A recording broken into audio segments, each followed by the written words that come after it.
and welcome to a tree making session. Today we're going to be using these brand new Take A Bough Encore dies from Concord 9th.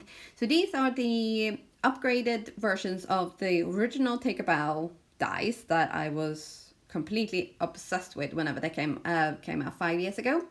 These ones are upgraded, and they also come with these Encore bits. So this is a garland that you can cut out of all sorts of fun stuff.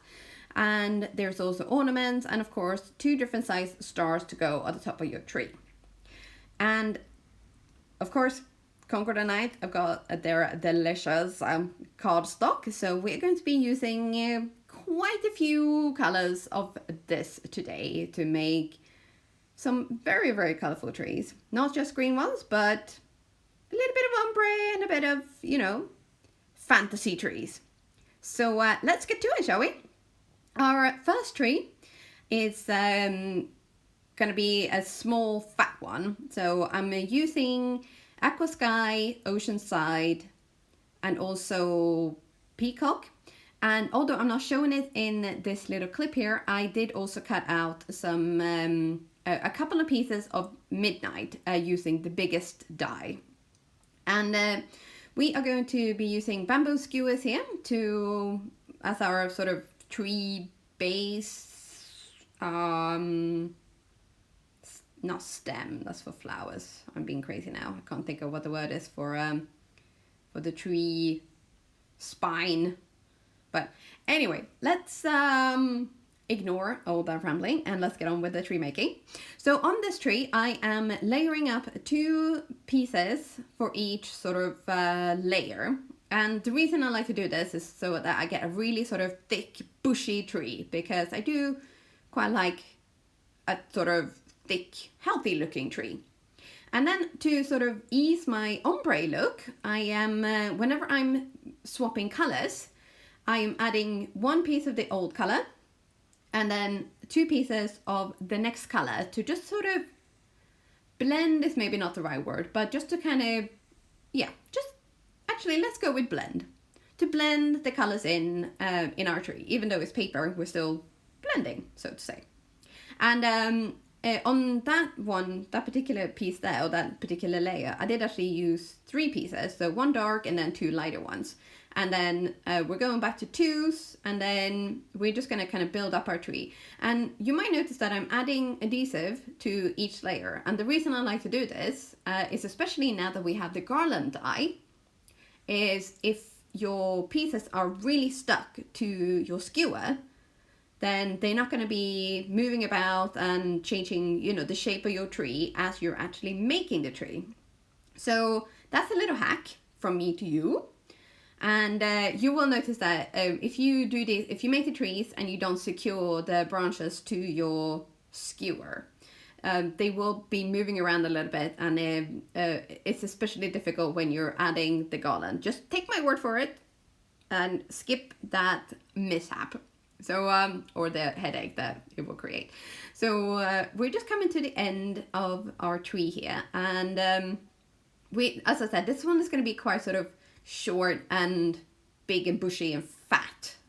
We're not fat shaming the trees. We're just, going for different shapes here.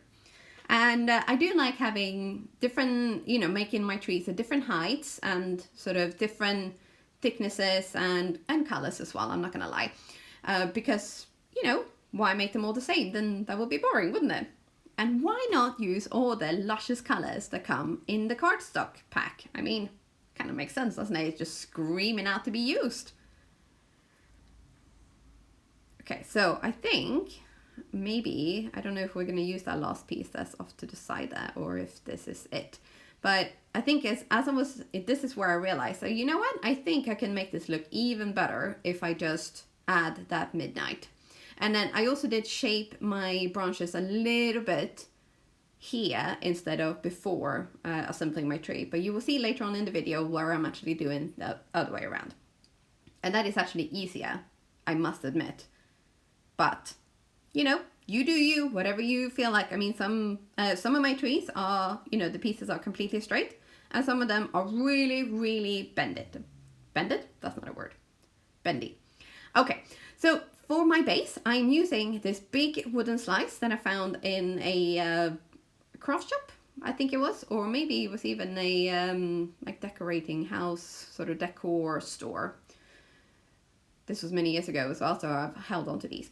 We are going to create wintry, sort of snowy landscape, although it's a tiny landscape, but it's still a landscape, with white texture paste. So I'm kind of trying to create the look of like snowdrifts around the base of the tree here. So you can see I've drilled a little hole, and I actually just used my scissors, and then I've basically slapped on that texture paste and just made sure that the base was covered, and then we just tapped it with the palette knife to create that texture. And then when that was dry, we added a tree and a garland and also ornaments cut out of silvery glittered cardstock. And then instead of using the star die cut, oh, and you might notice that when that texture paste dries, it goes matte instead of shiny, which I kind of like. As I said, I used a white felt ball instead of the star die cut, just to kind of create a slightly different look. Because again, I just like using different things on my trees to make them all look different, because I don't want a forest of trees looking exactly the same. That would be, sorry, Mother Nature, that would be boring. So because we can use our imagination, let's just go for it, right? Now we're going to be making a very vibrant autumnal ombre look. And this one, you can see I am shaping my bits now before I'm putting them together. And for this tree, I'm actually also going to be layering them up again. So we're shaping them, and then we're going to add two pieces together for to make, again, just a really, really thick, nice, bushy tree. And I've also, sometimes with my skewers, I notice that they are just a tiny bit too small. So again, that's where like the glue hack comes in really nice. But I do sometimes prep my skewer as well with just a little bit of glue to make it slightly thicker, and then everything will just kind of slide into place a lot easier. So with this one, I'm adding two pieces to each, 2 pieces of each color. So this we're sticking to the color families for this one. And then we're going to just simply add 2 of each size to each other, slightly off, of course, so that you get a much sort of thicker, bushier look. And then we're going to get assembling. So we start obviously with the biggest pieces, and then we are going to add a little bit of glue again, I think, for some of these pieces, just to make sure that everything really, really stays in its place. And then once you have all your pieces done, you just make your tree. And this is where you decide yourself, do you want a really tall tree? Do you want a short fat tree? Or what do you want? You know, you just create and play. This is the fun part. We are coming up to almost the end bit here now as well. And although, yes, I know this is sped up quite a lot, but with these new dies, it takes hardly any time at all to make a tree. So the thing that I like to do these days is Netflix and cut. So I put something on Netflix and I just cut my pieces, and we are done. Oh, and I do have another little hack here for you. So I've cut out loads of the ornaments for in all the color cardstock, and I did actually find a light blue one somewhere in my stack of cardstock, which I don't know where that one is from, but I cut them out, and then I've lined them up on my work mat, so as you can see now, and then I have just added a tiny bit of glue to the top bit there, and then the ornament, we're just gonna slide in under, and using the grid mat to make sure that you get even spacing, we're gonna slide that under the string. This is just some random gold string that I have, and then we're gonna push down the string into the glue and pick it up slightly from the mat, make sure that you're not gluing your ornament down to your mat, and then we're gonna leave that to dry. And then here we are adding a little bit of glue to the top of the tree and making sure that our string is attaching to the tree. And then we're gonna let that sit and dry. And then once that's dry, we're gonna come back and we are going to dress our tree. So with this, you just gently turn your tree. I was going to say swirl it, but that's not quite the right word either. And then with every few, you don't have to do every single one.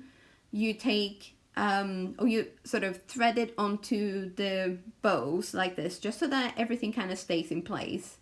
And just keep on doing it until you are done with your string or strand of baubles. I mean, I know that this is, these are ornaments and not actually lights, but just, kind of go with me here, yeah? The fun thing about these as well, of course, is that you can just personalize the length of the string or the garland string. And if you have a short, low tree, you don't need as many. If you want a big, tall tree and you want loads and loads and loads of them, you just cut and glue until you have as many as you need. And that's it. Yeah.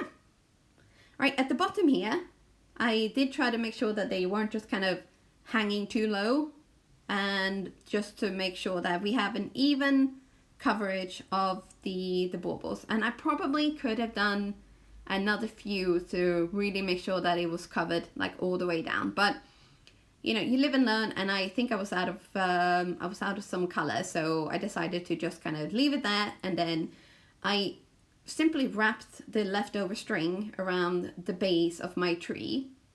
And on this tree, I've added it to the little wooden base that comes, or that came with the tree making card kit that Concord 9th recently had a tree making class. So here we are. On this one, I did add a star, and I cut this out of white, silver.